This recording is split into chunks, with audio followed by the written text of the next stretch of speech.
All right, folks, so before we can talk about issues of caste and kind of economic justice in Hinduism, let's actually first review what we know about Hindu ethics, or what we learned from Hindu ethics from earlier on in the semester.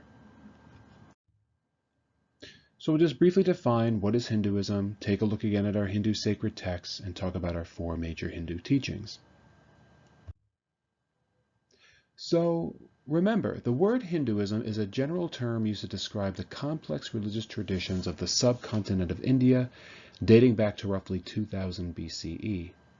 And the term Hindu was actually coined by British imperialists who used the word as a general term for the religions of India. So one could argue that before the arrival of the British in the 17th century, the term Hindu did not exist to refer to these religious traditions. And in the Hindu tradition, there are four major sacred texts that we talked about in this class: the Vedas, the Upanishads, the Bhagavad Gita, and the Laws of Manu. So let's talk briefly about each. So the Vedas are the most ancient sacred texts in Hinduism, and they are basically a collection of the foundational texts of this tradition. And they contain hymns to the early gods, the Devas, who are these warrior deities, as well as some meditations upon the creation of the universe. Then we have the Upanishads, which are philosophical and theological commentaries on the Vedas. The Bhagavad Gita, the famous spiritual text of the teachings of Lord Krishna. And again, we read this in depth earlier on in the course when we discussed the war unit. And remember, Krishna is an avatar of the god Vishnu, who is considered to be the supreme being in the text. And then finally, we have the Laws of Manu, which is kind of an ethical manual containing laws and customs regarding the Hindu religious life.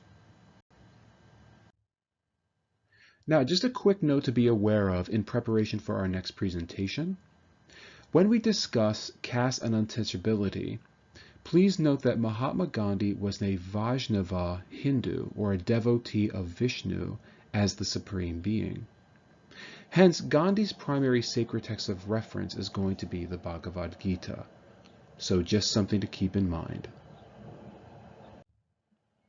Now let's talk about the four major Hindu teachings, which of course we talked about earlier in the course. So the first major Hindu teaching that we learned was that everything in the universe is interconnected, sharing the same material and spiritual source.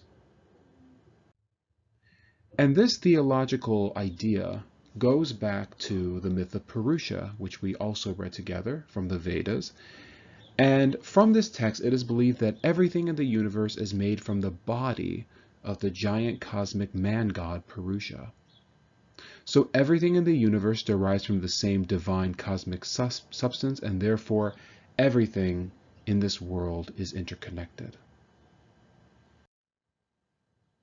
The second Hindu teaching is that the ultimate goal of human life is to attain moksha, and moksha refers to the liberation from samsara, or the wheel of rebirth or reincarnation.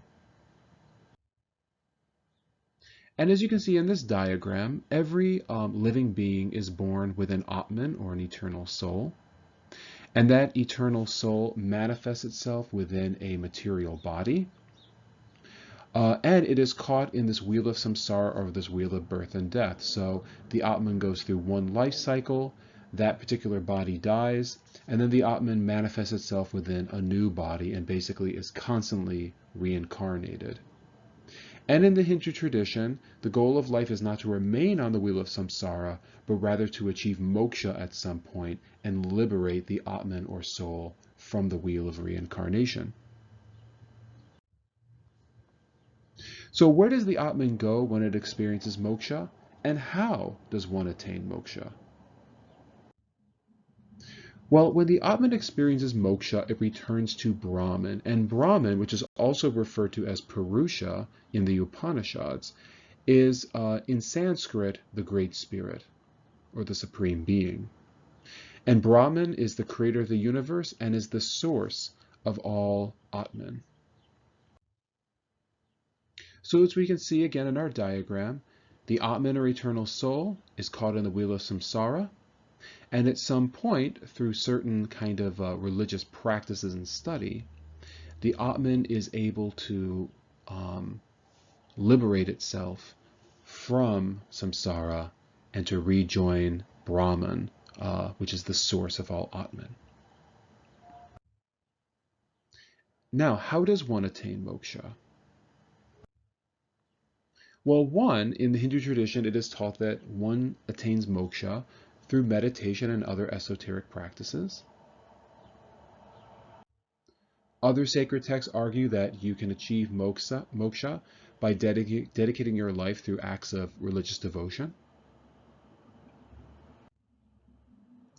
And in the Bhagavad Gita, it is famously added that if you dedicate yourself to your caste duties, that is, to the duties of your particular socioeconomic class, that by doing this, you can attain moksha in this lifetime.